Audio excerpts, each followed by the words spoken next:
साथियों नमस्कार। Mission possible के इस यूट्यूब प्लेटफॉर्म पर आप सभी का स्वागत है। हम लोग देख रहे थे एडिटोरिया करंट अफेयर से राष्ट्रीय घटनाक्रम। आज हम लोग देखेंगे मार्च 2024 का राष्ट्रीय घटनाक्रम। तो चलिए शुरू करते हैं। मार्च 2024 तेलंगाना के हैदराबाद में महाराणा प्रताप की 21 फीट ऊंची प्रतिमा का निर्माण किया गया। जम्मू कश्मीर में 1 मार्च से 4 दिवसीय तवी महोत्सव का आयोजन किया गया। हाल ही में उत्तर प्रदेश आयुष्मान भारत प्रधानमंत्री जन आरोग्य योजना के तहत 5 करोड़ आयुष्मान कार्ड जारी करने वाला देश का पहला राज्य बन गया है।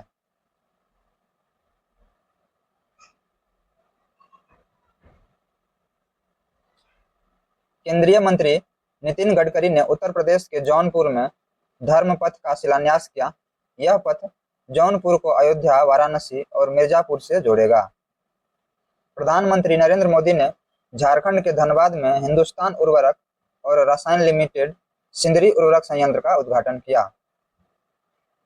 केंद्रीय इस्पात और नागरिक उद्यान मंत्री श्री ज्योतिराव एम सिंधिया ने हरियाणा के हिसार में स्टेनलेस स्टील के क्षेत्र में भारत के पहले हरित हाइड्रोजन संयंत्र का उद्घाटन किया। यहाँ पे नागरिक उड्डयन मंत्री होना चाहिए।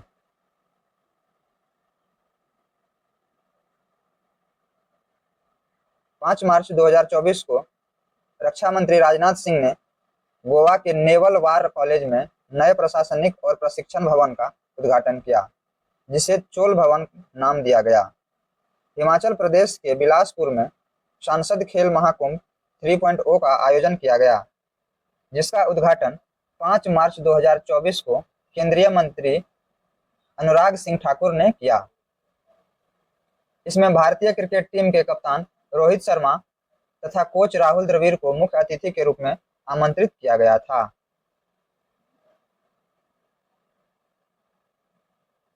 प्रधानमंत्री नरेंद्र मोदी ने जम्मू कश्मीर में पर्यटन को बढ़ावा देने तथा डेस्टिनेशन वेडिंग को प्रोत्साहन देने हेतु श्रीनगर में वेड इन इंडिया की शुरुआत की।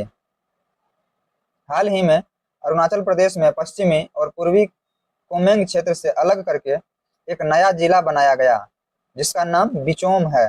यह अरुणाचल प्रदेश का 27वां जिला है। हाल ही में जारी एक रिपोर्ट के अनुसार 2014 से 2024 के दशक के अंत में भारत दुनिया का दूसरा सबसे बड़ा मोबाइल फोन उत्पादक देश बन गया है। भारत में बेचे जाने वाले कुल मोबाइल फोन का केवल 3% आयात किया जाता है। केंद्रीय गृह मंत्री अमित शाह ने दिल्ली के ग्रामीण क्षेत्रों में बुनियादी ढांचे के विकास हेतु दिल्ली ग्रामोदय अभियान परियोजना का उद्घाटन किया। इसके तहत दिल्ली के 41 गांवों में पीएनजी सुविधाओं और 178 गांवों में विकास परियोजनाओं को शुरू किया गया। प्रधानमंत्री नरेंद्र मोदी ने गुजरात के साबरमती में कोचरब आश्रम का उद्घाटन किया। हाल ही में भारतीय खाद्य सुरक्षा और मानक प्राधिकरण FSSAI ने जेल के कैदियों और कर्मचारियों को पौष्टिक भोजन उपलब्ध कराने के लिए देश भर की लगभग 100 जेलों को ईट राइट कैंपस का प्रमाणन प्रदान किया। नई दिल्ली के शालीमार बाग में महर्षि आयुर्वेद अस्पताल में भारत का पहला आयुर्वेदिक कैफे सोमा खोला गया है। केंद्रीय मंत्री अर्जुन मुंडा ने झारखंड में राष्ट्रीय डेयरी मेला और कृषि प्रदर्शनी का उद्घाटन किया। इसका उद्देश्य आदिवासी क्षेत्रों में पशुधन और कृषि को बढ़ावा देना है। भारत सरकार के विद्युत मंत्रालय द्वारा grid controller of India limited को मिनी रत्न श्रेणी 1 केंद्रीय सार्वजनिक क्षेत्र उद्यम का दर्जा प्रदान किया गया।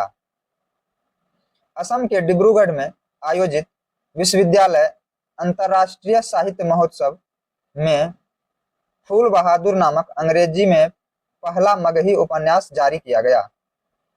इसका अंग्रेजी अनुवाद बिहार के नालंदा के प्रसिद्ध लेखक अभय के ने किया।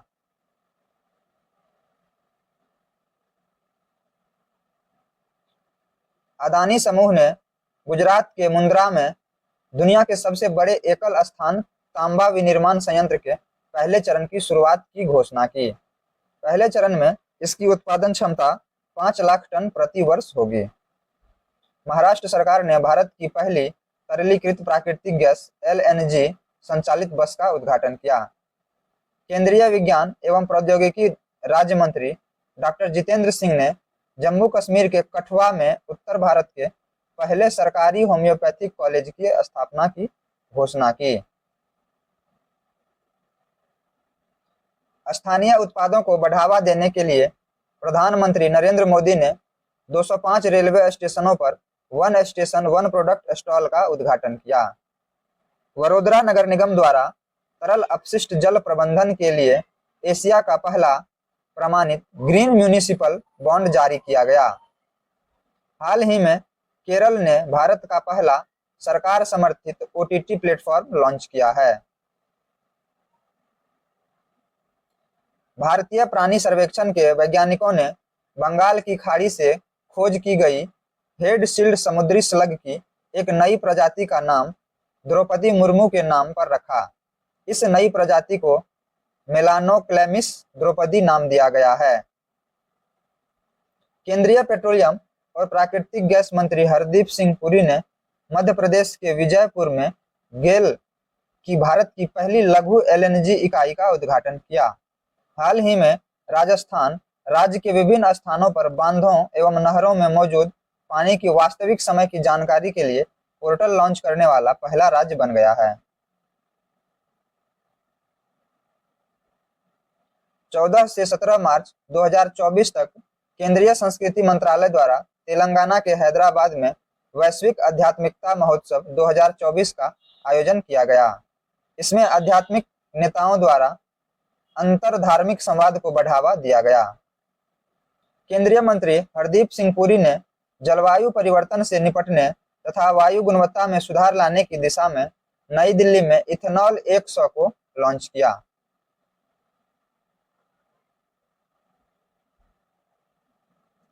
विश्वविद्यालय अनुदान आयोग UGC ने विज्ञान के क्षेत्र में लैंगिक असमानता को दूर करने तथा महिला वैज्ञानिकों की सहायता के लिए sea research network in India CRNI का उद्घाटन किया है। भारत के तेल company Indian Oil Corporation Limited formula 1 racing के लिए ईंधन स्टॉर्म पेट्रोल का उत्पादन करने वाली पहली देसी कंपनी बन गई है। हाल ही में उड़ीसा सरकार ने महिला कर्मचारियों के लिए 10 दिनों की अतिरिक्त आकस्मिक अवकाश की घोषणा की।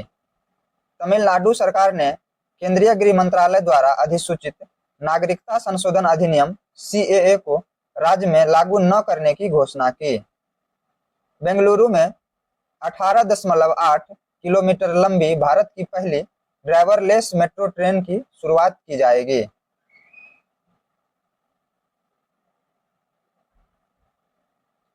INAS 318 की 40वीं वर्षगांठ और 8 मार्च 2024 को अंतर्राष्ट्रीय महिला दिवस पर अंडमान और निकोबार कमांड द्वारा पहला पूर्ण महिला समुद्री निगरानी मिशन शुरू किया गया।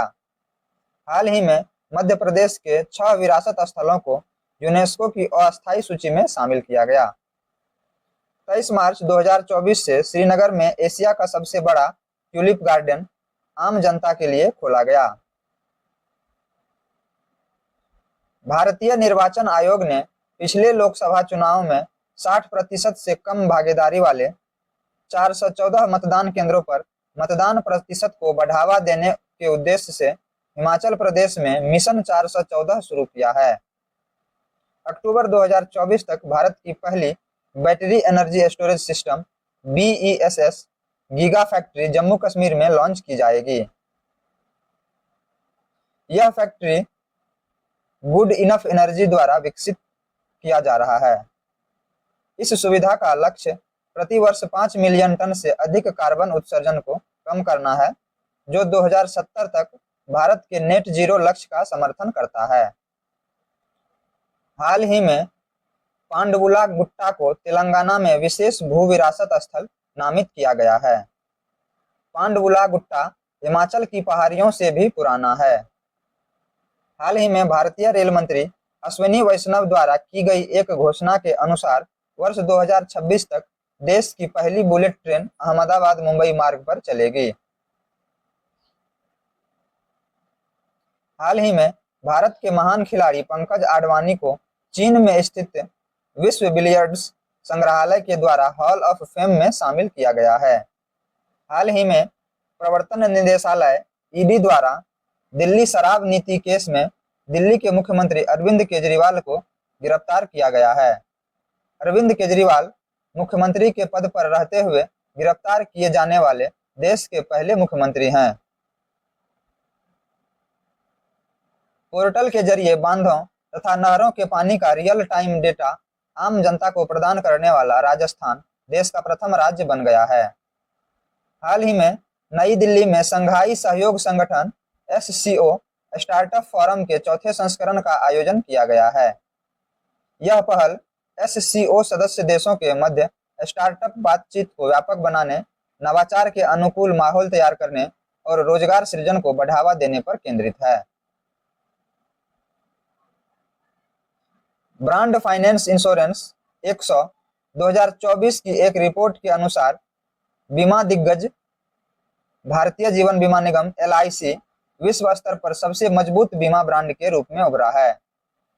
हाल ही में गुजरात के शिक्षा मंत्री द्वारा शिक्षा में प्रौद्योगिकी के महत्व पर बल देते हुए एक ऑनलाइन शिक्षण मंच शिक्षा रिफॉर्म लॉन्च किया है। चौधरी चरण सिंह हरियाणा कृषि विश्वविद्यालय द्वारा मटर की फसल को प्रभावित करने वाले एक नई बीमारी विचेस ब्रूम का खोज किया गया है।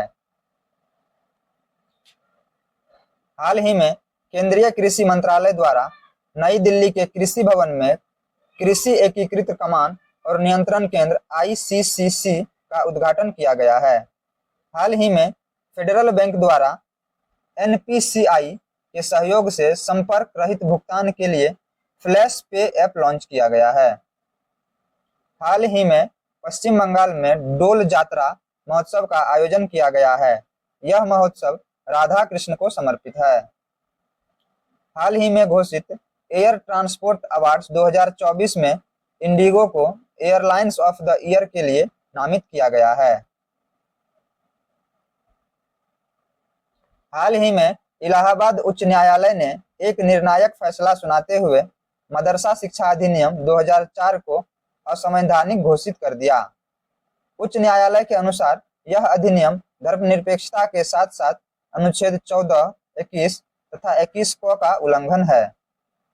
नोट: हालांकि 9 अप्रैल को मदरसा बोर्ड की याचिका पर सुनवाई करते हुए सुप्रीम कोर्ट द्वारा इलाहाबाद उच्च न्यायालय के फैसले पर रोक लगा दिया गया है।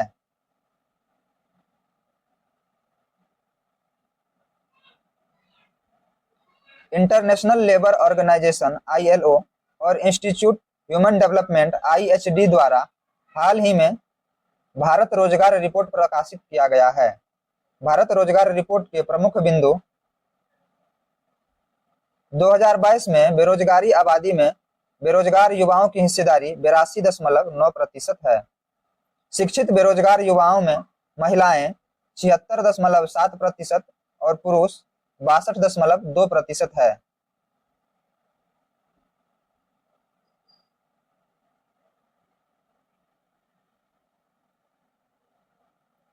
हाल ही में त्रिपुरा के 2 पारंपरिक वस्तुओं माताबारी पेरा प्रसाद और रिगनाई पचरा को भौगोलिक संकेतक GI टैग से सम्मानित किया गया है। GI टैग के बारे में कुछ महत्वपूर्ण तथ्य। भौगोलिक संकेतक GI टैग एक ऐसा नाम या चिन्ह है जिसका उपयोग उन विशेष उत्पादों के लिए किया जाता है जो किसी विशिष्ट भौगोलिक क्षेत्र से संबंध रखते हैं। एक पंजीकृत GI टैग 10 वर्षों के लिए वैध होता है। भारत में GI टैग भौगोलिक संकेतक पंजीकरण और संरक्षण अधिनियम 1999 एक्ट के तहत दिया जाता है।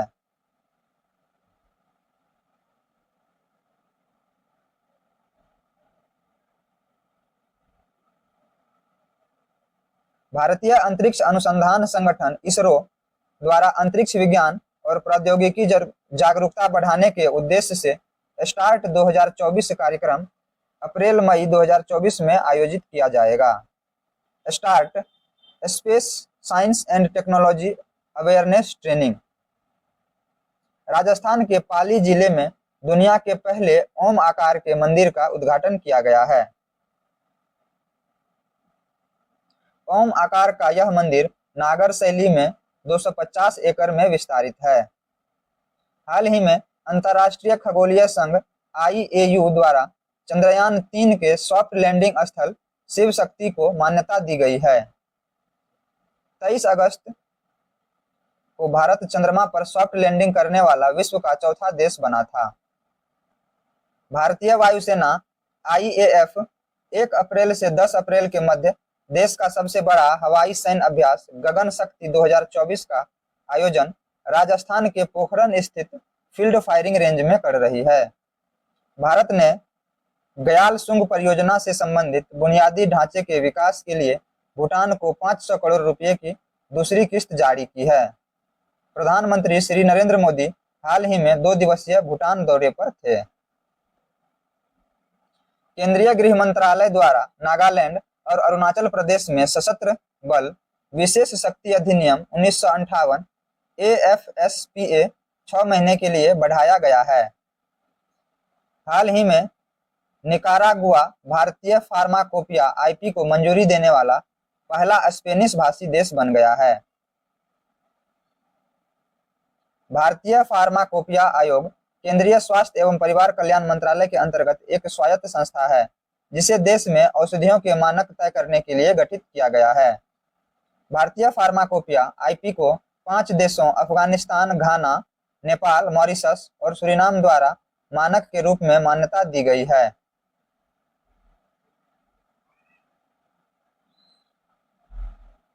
हाल ही में संचार मंत्री द्वारा साइबर अपराध तथा वित्तीय धोखाधड़ी में दूर संचार साधनों के दुरुपयोग पर अंकुश लगाने के लिए संचार साथी के तहत चक्षु पोर्टल का शुभारंभ किया गया है।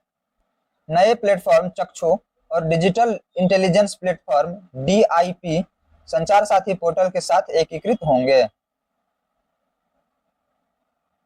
6 मार्च 2024 को प्रधानमंत्री श्री नरेंद्र मोदी द्वारा कलकत्ता में भारत की पहली अंडर वाटर मेट्रो लाइन का अनावरण किया गया है। यह अंडर वाटर मेट्रो हावड़ा मैदान से एस्प्लेनेड के बीच 1.2 किलोमीटर हुगली नदी से गुजरेगी। प्रसिद्ध लेखिका और परोपकारी सुधा मूर्ति को अंतर्राष्ट्रीय महिला दिवस के अवसर पर भारत के राष्ट्रपति द्वारा राज्यसभा के लिए नामित किया गया। वर्ष 2023 में सुधा मूर्ति को पद्म भूषण से सम्मानित किया गया था। संविधान के अनुच्छेद 80(3) के तहत राज्यसभा में राष्ट्रपति द्वारा साहित्य, विज्ञान, कला और सामाजिक सेवा के क्षेत्र में विशेष अनुभव रखने वाले 12 व्यक्तियों को मनोनीत किया जाता है। हाल ही में नीरज चोपड़ा को भारतीय पेट्रोलियम कॉर्पोरेशन के प्रीमियम पेट्रोल स्पीड के ब्रांड एम्बेसडर के रूप में नियुक्त किया गया है। हाल ही में रक्षा मंत्री श्री राजनाथ सिंह द्वारा नई दिल्ली में acing development of innovative technology with iDEX Aditi योजना की शुरुआत की गई है।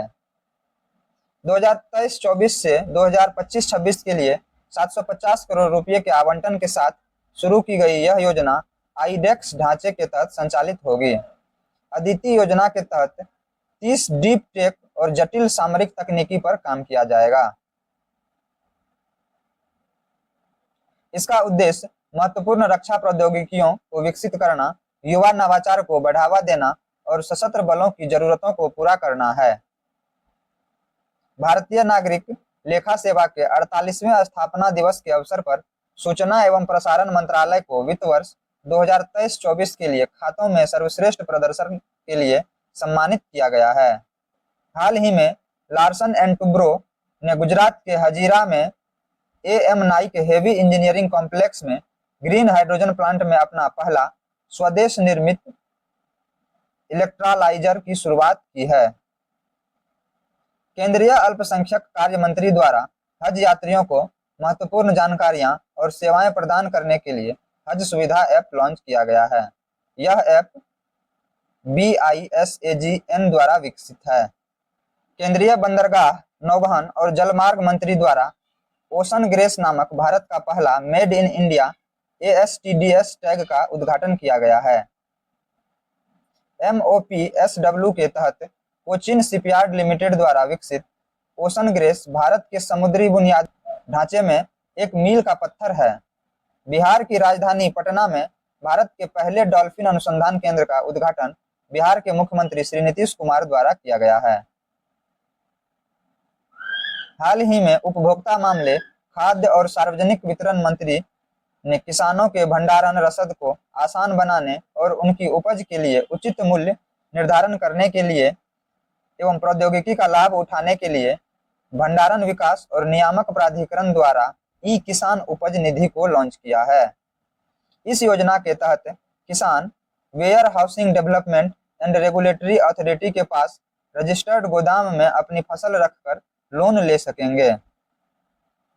हाल ही में महाराष्ट्र के नागपुर शहर द्वारा भारत का पहला शहर विशिष्ट zero carbon building action plan ZCBAP launch किया गया है।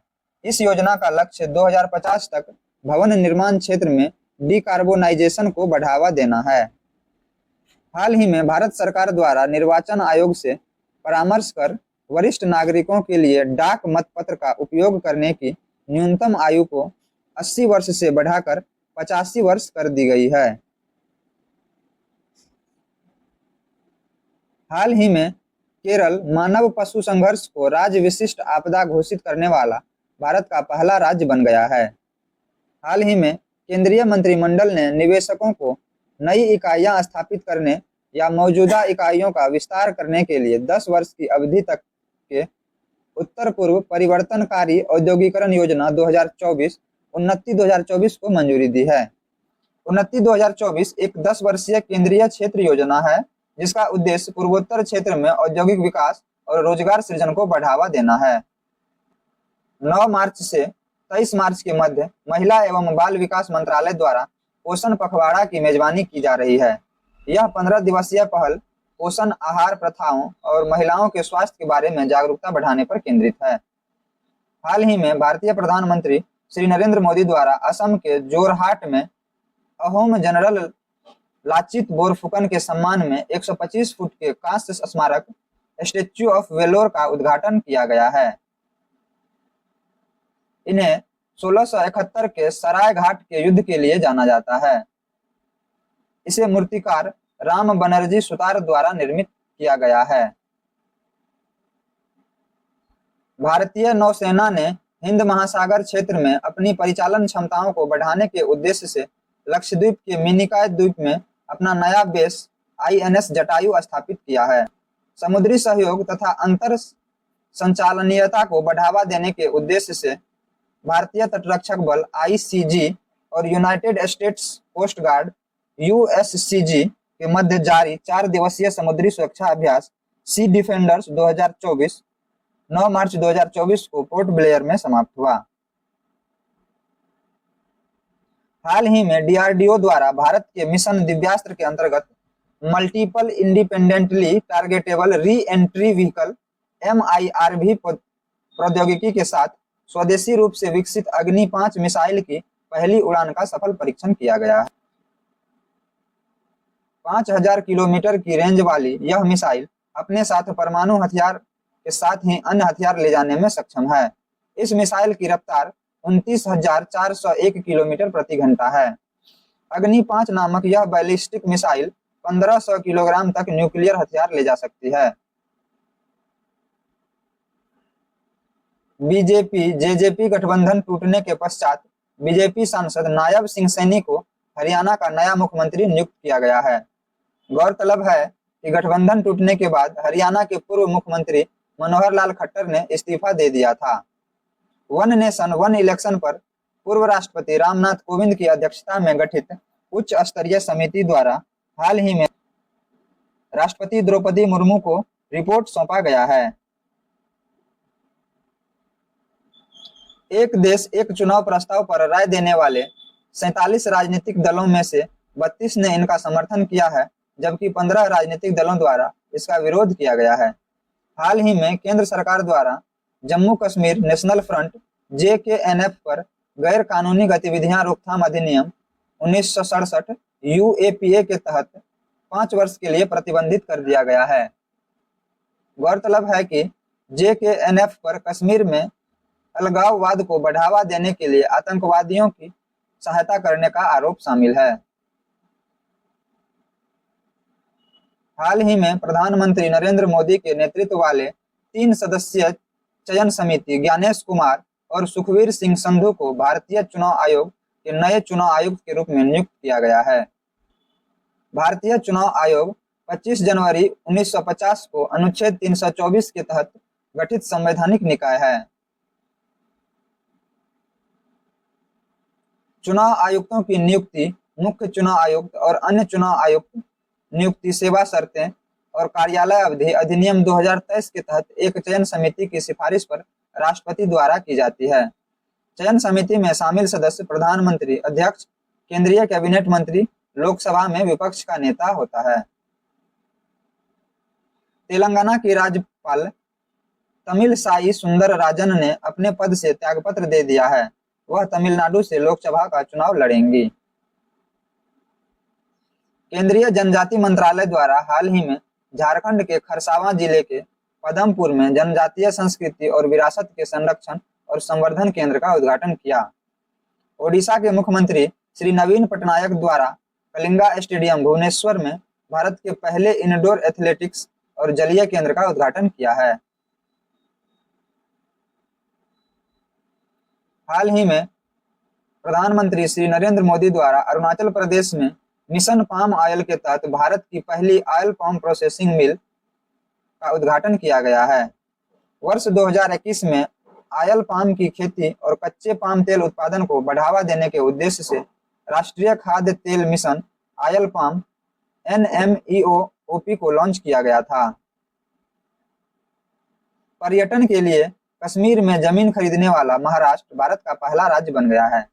हाल ही में भारत इटली सैन्य सहयोग समूह की बैठक के 12वें संस्करण का आयोजन 12-13 मार्च 2024 को नई दिल्ली में हुआ। भारत सरकार के भारी उद्योग मंत्रालय ने देश में इलेक्ट्रिक वाहनों EV को अपनाने को प्रोत्साहित करने के लिए मार्च 2024 में electric mobility promotion scheme 2024 EMPS 2024 की घोषणा की। यह योजना अप्रैल 2024 से जुलाई 2024 तक चलेगी, जिसका कुल व्यय 500 करोड़ रुपया होगा। केंद्रीय युवा मामले और खेल मंत्री श्री अनुराग सिंह ठाकुर ने चंडीगढ़ में खेलो इंडिया राइजिंग टैलेंट आइडेंटिफिकेशन कृति कार्यक्रम लॉन्च किया। ओलंपिक चैंपियन नीरज चोपड़ा ने खेल और पढ़ाई को संतुलित करने की इसकी क्षमता पर जोर देते हुए इस पहल की सराहना की। उत्तर प्रदेश के पीलीभीत जिले में खुरपका मुंहपका रोग फुट एंड माउथ रोग ने 60% दुधारू मवेशियों को प्रभावित किया है। यह एक अत्यधिक संक्रामक वायरल बीमारी है जो मवेशी, सुअर, भेड़ और बकरियों जैसे पशुओं को प्रभावित करती है। तो आज हम लोगों ने मार्च 2024 के राष्ट्रीय घटनाक्रम को देखा। इस वीडियो को लास्ट तक देखने के लिए धन्यवाद। जो लोग चैनल पर नए हैं कृपया चैनल को सब्सक्राइब कर लें और वीडियो को लाइक कर दें। जय हिंद।